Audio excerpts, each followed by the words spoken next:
ও প্রভু, যখন কৃষ্ণ নাম হরি নাম সমাপ্ত হয়ে যায় তখন তুমি কোথায় যাও? বললেন নারদমণি, তুমি জানো না আমি সর্বদা ভক্তের হৃদয়ের মাঝে বিরাজ করি। আগো প্রভু কোথায় থাকেন গো? ভক্তের হৃদয়ের মাঝে সর্বদা আমার প্রভু বিরাজ করে। নিতাই গৌর হরি বল।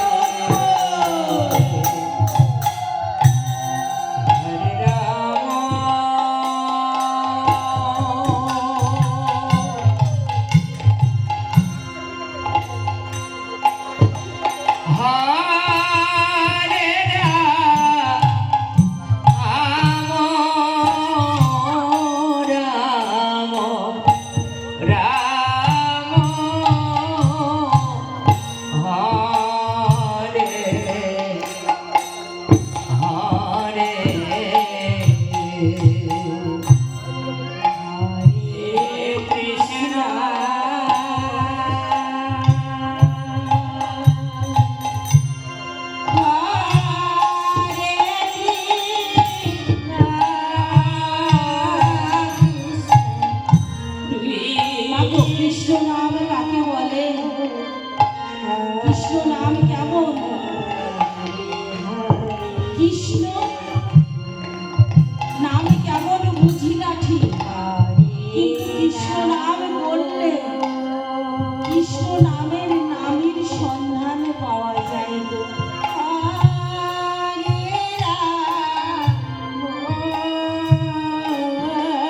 বলবে কৃষ্ণ নামের নামই কে গো মা?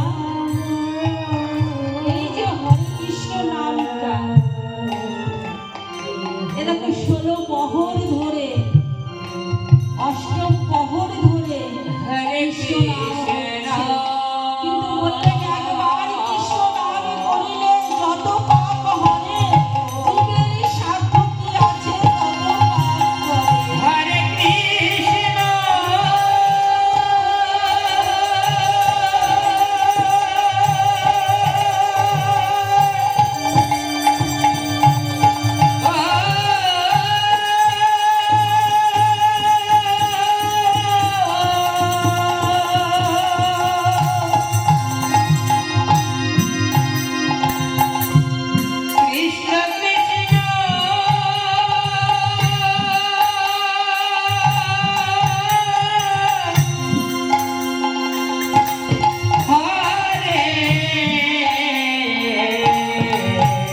কি সুখ পায়।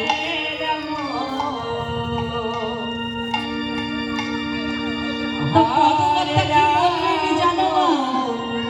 প্রভু গো, তুমি যদি ভগবানের আসনে বসে থাকো তাহলে বুঝতে পারবে না যে ভক্তরা কৃষ্ণ নাম করে কেঁদে সুখ পায়। তুমি ওই ভগবানের আসন থেকে নেমে এসো, ভক্ত বেশ ধারণ করো, তাহলে বুঝবে ভক্তরা কৃষ্ণ নাম করে কি সুখ পায়। তাই আজ অনাদিরাদি গোবিন্দ আমার নবদ্বীপে আজ নদীয়ার মাঝে ভক্ত বেশ ধারণ করে জীবের দ্বারে দ্বারে ঘরে ঘরে গিয়ে কৃষ্ণ নাম করছে। শুধু তাই না এই নদীয়ার পথে ভোলাই করে যাচ্ছে কৃষ্ণ আর কৃষ্ণ নাম করছে। কত না ভক্তের চরণ কৃষ্ণ কৃষ্ণ হরে হরে। তাই নদীয়ার পথে আমার গৌর সুন্দর ধুলি মারছেন আর কৃষ্ণ নাম করছে।